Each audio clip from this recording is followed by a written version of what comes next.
नमस्कार। Bright online classes में आपका स्वागत है। ब्राइट ऑनलाइन क्लासेज में हम फिनोल पढ़ रहे थे। फिनोल में हम प्रिपरेशन मेथड पढ़ रहे थे, यानी फिनोल का निर्माण कैसे किया जाता है। उसमें हमने प्रयोगशाला विधियां लगभग पढ़ ली थी। ठीक है, औद्योगिक विधियां हम पढ़ रहे थे। औद्योगिक विधियों में भी हमने क्यूमीन से फिनोल बनाने की पूरी विक्रिया समझ ली थी, वो पढ़ ली थी। ठीक है, दूसरी विधि है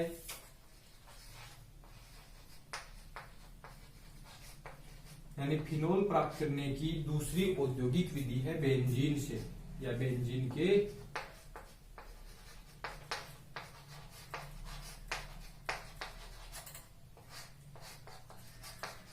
ऑक्सीकरण से। बेंजीन के ऑक्सीकरण से कि बेंजीन का जो ऑक्सीकरण है उससे फिनोल हम कैसे प्राप्त करते हैं। तो देखो, बेंजीन होती है ये वाली। इस बेंजीन को हम वायु के मिश्रण के साथ, यानी जो बेंजीन होती है उसका और वायु का हम क्या कर लेंगे, मिश्रण बना लेंगे। ठीक है, या हम इसको लिख सकते हैं वायु का मतलब O2। ठीक है, उच्च ताप पे हम क्या करते हैं, उच्च ताप पे यानी उच्च ताप बेंजीन तथा लिखे तो बेंजीन तथा वायु के मिश्रण को उच्च ताप पर, यानी ताप का मान क्या हो, अधिक हो, 500 से अधिक केल्विन ताप हो, ताप पर V2O5 का भी का मतलब वेनेडियम, V2O5 यानी वेनेडियम पेंटा ऑक्साइड पर हम क्या करते हैं, यानी उत्प्रेरक कौन सा है, वेनेडियम पेंटा ऑक्साइड। तो वेनेडियम पेंटा ऑक्साइड पे हम क्या करते हैं, प्रवाहित करते हैं। ठीक है, तो अपने आप किसका निर्माण यानी ऑक्सीकरण हो जाएगा और किसका निर्माण होगा, फिनोल का। उच्च ताप, उस ताप ले लिया हमने जैसे 583 केल्विन ताप, यानी 300 डिग्री सेल्सियस से भी क्या ले लिया, अधिक ताप पर V2O5 वेनेडियम पेंटाऑक्साइड पर प्रवाहित करने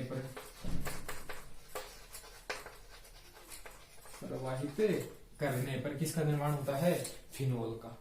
ठीक है, तो 583 केल्विन ताप, ये तो है बेंजीन और ये है ऑक्सीजन यानी वायु, दोनों के मिश्रण को हम क्या करते हैं, वेनेडियम पेंटाऑक्साइड के साथ इसको क्या करते हैं, गर्म या प्रवाहित करते हैं। तो इसका क्या हो जाएगा, ऑक्सीकरण हो जाएगा। किसका, बेंजीन वाले का क्या होगा, ऑक्सीकरण। और देखो, बेंजीन वाले में हम बात करें तो हर कार्बन पे क्या है, एक हाइड्रोजन, तो ऑक्सीकरण हो जाएगा, उस हाइड्रोजन के साथ क्या हो जाएगा, ऑक्सीजन। तो इस विधि से हम क्या करते हैं, फिनोल प्राप्त करते हैं। ठीक है, और औद्योगिक विधि में सबसे आधुनिक विधि यही है। जो औद्योगिक विधि है उस औद्योगिक विधि में सबसे आधुनिक विधि कौन सी है, बेंजीन के ऑक्सीकरण से डायरेक्ट फिनोल प्राप्त करना। ठीक है, ये उद्योगों में इस प्रकार से प्राप्त किया जाता है। तीसरी विधि हम बात करें, तीसरी जो विधि है वो है रोशिंग प्रक्रम।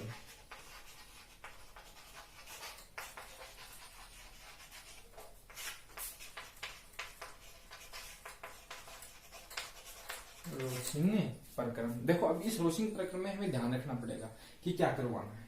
देखो, रोशिंग प्रक्रम में सबसे पहले हम क्या करवाएंगे, जो बेंजीन होता है,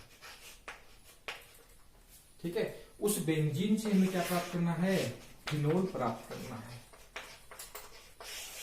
बेंजीन से क्या प्राप्त करना है, फिनोल। तो देखो, बेंजीन से फिनोल प्राप्त करने की भी दो विधि तो होगी। पहली हम क्या करवा दे, डायरेक्ट इसका क्या करवा दे, ऑक्सीकरण करवा दे, या फिर इसका क्या करवा दे, रोशिंग प्रक्रम करवा दे। तो बेंजीन से ऑक्सीकरण द्वारा फिनोल प्राप्त जो हमने भी पढ़ी है। दूसरा, बेंजीन से हमें क्या प्राप्त करना हो, फिनोल। तो कैसे प्राप्त होगा उसके लिए मैं आपको बता देता हूं कि बेंजीन से जब फिनोल हमें रोशिंग प्रक्रम से प्राप्त करना है तो बेंजीन को सबसे पहले किस में बदलना पड़ेगा, क्लोरोबेंजीन में।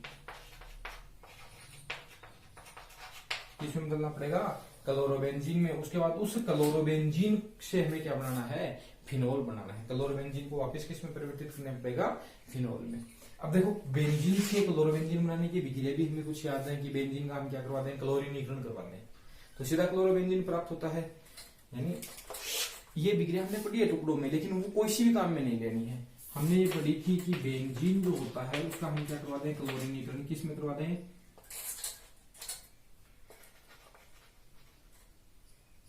FeCl3 या AlCl3 की उपस्थिति में करवा दें। किस में करवा दें, FeCl3 या AlCl3 की उपस्थिति में अंधेरे में विक्रिया करवाएंगे हम। तो किसका निर्माण होगा, क्लोरोबेंजीन का। यानी रोशिंग प्रक्रिया में जो क्लोरोबेंजीन है वो इस प्रकार से प्राप्त कर सकते हैं, लेकिन ये काम में नहीं लेनी है। उसके बाद क्लोरोबेंजीन से हमें क्या प्राप्त करना है, फिनोल। तो उसका क्या करवा सकते हैं, करवाने के लिए हम डाउ करवा सकते हैं, यानी NaOH के साथ उस ताप और उस दाब पे। लेकिन वो दोनों विक्रिया क्या है, यहाँ पे काम में नहीं आएंगी, यहाँ पे अलग ही विक्रिया काम में लेंगे, इसलिए इसको हम क्या कहते हैं, रोशिंग प्रक्रम। अब देखो रोशिंग प्रक्रम में होता क्या है,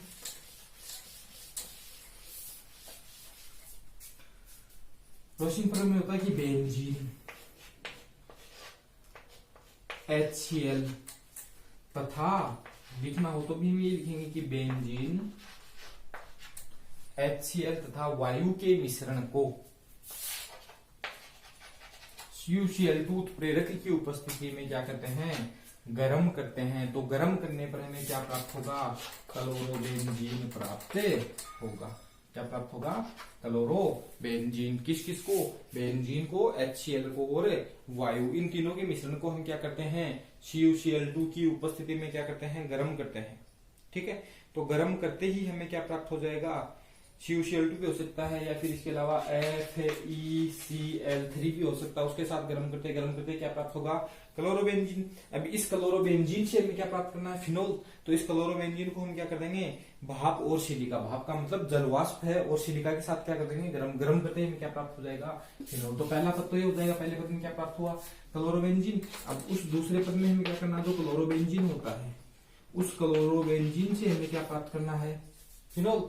तो उसके लिए हम क्या करेंगे कि जो क्लोरोबेंजीन होता है उस क्लोरोबेंजीन को भाप यानी जलवाष्प जो होता है उसके साथ और सिलिका SiO2 के साथ हम क्या करते हैं, गर्म करते हैं।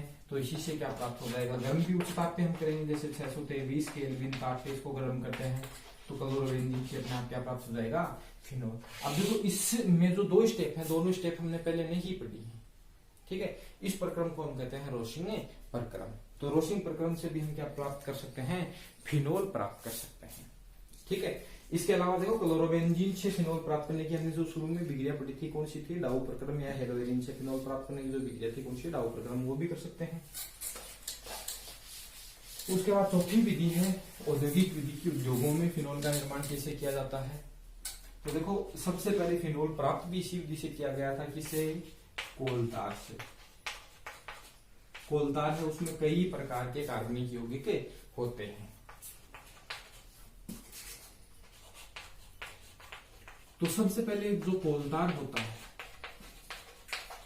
उस कोलतार का क्या करवाया जाता है, परवाजी आसवन करवाते हैं। ठीक है, परवाजी आसवन करवाएंगे तो उसमें पदार्थ है वो टेम्परेचर के अनुसार सारे क्या हो जाएंगे, अलग हो जाएंगे। तो परवाजी आसवन से जो पदार्थ होता है उसे हम कहते हैं मध्य तेल अंश। ठीक है, यानी कोलतार से हम फिनोल जब प्राप्त करते हैं तो कोलतार को हम क्या करवाते हैं, परवाजी आसवन करवाते हैं। और परवाजी आसवन करवाएंगे तो उस परवाजी आसवन से जो मध्य पदार्थ होगा उस मध्य पदार्थ को हम बोलते हैं मध्य तेल अंश। और इस मध्य तेल अंश की जब हम बात करते हैं तो मध्य तेल अंश में सिर्फ दो ही चीजें होती हैं, एक होता है फिनोल। ठीक है, एक तो होगा फिनोल और दूसरा होगा नेफ्थोल। ठीक है, यानी मध्य तेल अंश है वो किस किस का मिश्रण होता है, फिनोल और नेफ्थेलीन का मिश्रण होता है। फिनोल और नेफ्थेलीन। ठीक है, तो इस कोलतार का सबसे पहले परवाजी आसवन करवाएंगे, मध्य तेल अंश प्राप्त होगा। मध्य तेल अंश में दोनों पदार्थ हैं, तो उन दोनों पदार्थों में हम क्या करते हैं कि इस मध्य तेल अंश की विक्रिया किसके साथ करवाएंगे, सोडियम हाइड्रोक्साइड NaOH के साथ करवाएंगे। ठीक है, यानी नेफ्थेलीन और जो नेफ्थेलीन है और जो फिनोल है उसमें हम क्या करवाते हैं, इन दोनों के मिश्रण। जैसे मैं लिख दूं कि जो मध्य तेल अंश है उस मध्य तेल अंश की अभिक्रिया किसके साथ करवाएंगे, सोडियम हाइड्रोक्साइड के साथ। अब देखो फिनोल की हम बात करें, फिनोल क्या होता है, OH और ये होता है नेफ्थलीन। इन दोनों की विक्रिया हम किसके साथ करवाएंगे? NaOH के साथ। तो इनमें से केवल फिनोल ही किसके साथ अभिक्रिया करेगा? NaOH के साथ अभिक्रिया करेगा। केवल कौन करेगा? फिनोल। तो मध्य तेल अंश में उपस्थित जो फिनोल है वो NaOH के साथ अभिक्रिया करेगा और किसका निर्माण करेगा? सोडियम फिनोक्साइड का। और उस सोडियम फिनोक्साइड, उससे सोडियम फिनोक्साइड का हम क्या करवाते हैं? हमारे सम्मिलीकरण करवाते हैं। तो किसका निर्माण होता है? फिनोल का निर्माण हो जाता है। किसका निर्माण हो जाता है? फिनोल का निर्माण हो जाता है। तो ये है फिनोल को प्राप्त करने की प्रयोगशाला विधि, औद्योगिक विधि। ठीक है, तो ये विक्रिया, ये में केवल क्या करनी है? पढ़नी है। इतनी विक्रिया है, 5-6 विक्रिया जो है वो रूल में क्या होगी। उसके बाद हम बात करते हैं फिनोल के जो भौतिक गुण है वो क्या क्या है।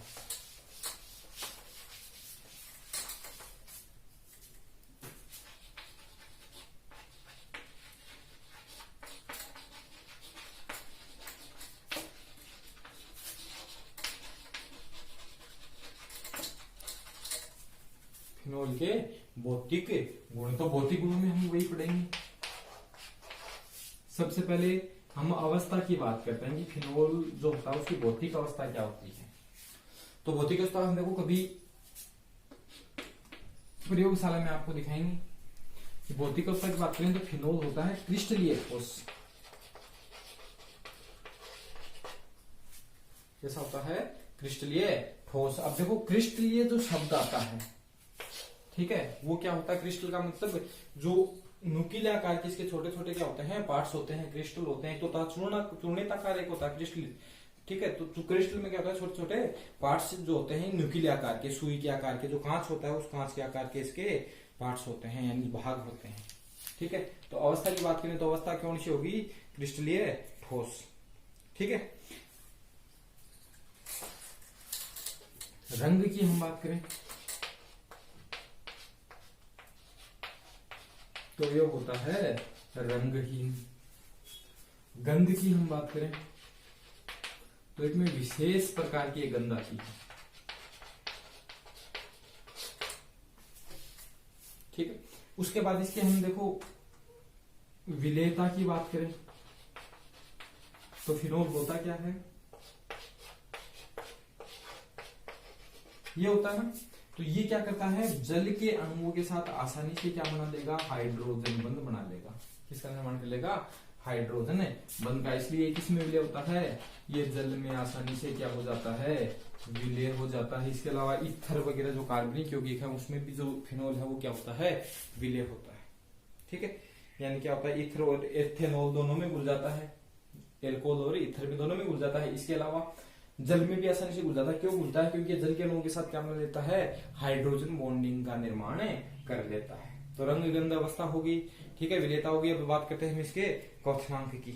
ठीक है, तो इसके क्वथनांक की जब हम बात करते हैं तो इसका क्वथनांक संगत का मतलब इतने ही अणु बार का, इतने ही कार्बन परमाणुओं का जो यौगिक है, जैसे ईथर हो गया, जो हेलो एल्केन है, इनकी तुलना में हमेशा कहीं क्या होता है? ज्यादा होता है। क्यों?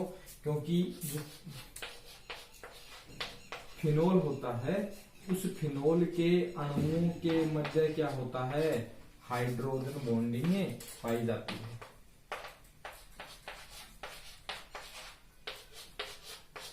तो हम कह सकते हैं कि फिनोल के अणुओं के मध्य अंतराणुक हाइड्रोजन बंध उपस्थित होने के कारण फिनोल का क्वथनांक है वो संगत एल्केन, हेलो एल्केन, ईथर की तुलना में हमेशा क्या होता है? ज्यादा होता है। ठीक है, इसी श्रेणी में हेलो एरीन है, उन सब की तुलना में क्या होगा? ज्यादा होगा। ठीक है, अब एक इसकी विशिष्ट पहचान होती है कि फिनोल जो होता है उसको भी त्वचा पे क्या करते हैं? प्रयोग करते हैं। तो क्या होता है? ये फफोले उत्पन्न कर देता है। फफोले आप जानते हो, तो फफोले क्या करता है? उत्पन्न। तो ये है इसकी कुछ फिजिकल प्रॉपर्टी, भौतिक गुण। उसके बाद हम बात करते हैं फिनोल है उसकी केमिकल प्रॉपर्टी क्या होंगी, यानी रासायनिक गुण क्या होगा।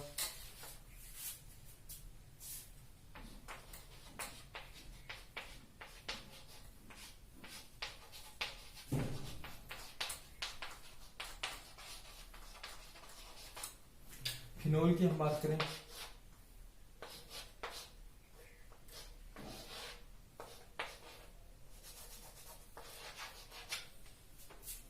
ये है, तो इसमें भी देखो जो हाइड्रोजन परमाणु है वो किसके साथ जुड़ा है, ऑक्सीजन परमाणु के साथ। ऑक्सीजन की विद्युतीयता क्या होती है, ज्यादा होती है, बन के इलेक्ट्रॉनों को अपनी आकर्षित कर लेता है, जिसपे इस पे आंशिक ऋणावेश, इस पे क्या रहता है आंशिक धनावेश, और ये अनुनाद दर्शाता है, उसके कारण ये आसानी से क्या निकाल देता है H+। इसका मतलब ये कौन सी प्रकृति दर्शाता है, अम्लीय प्रकृति। तो पहली तो आ गई इसमें OH समूह की विक्रिया, और उसमें भी विशिष्ट प्रकार की कौन सी है इसकी, अम्लीय नेचर, एसिडिक नेचर हो गई। दूसरी इसमें होगी बेंजीन, जो बेंजीन वलय है वो भी किसके कारण, OH समूह के कारण क्या दर्शाएगी, अभिक्रिया। तो बेंजीन वलय की अभिक्रिया होंगी। और तीसरी जो विक्रिया है वो होती है इसकी संघनन अभिक्रिया है।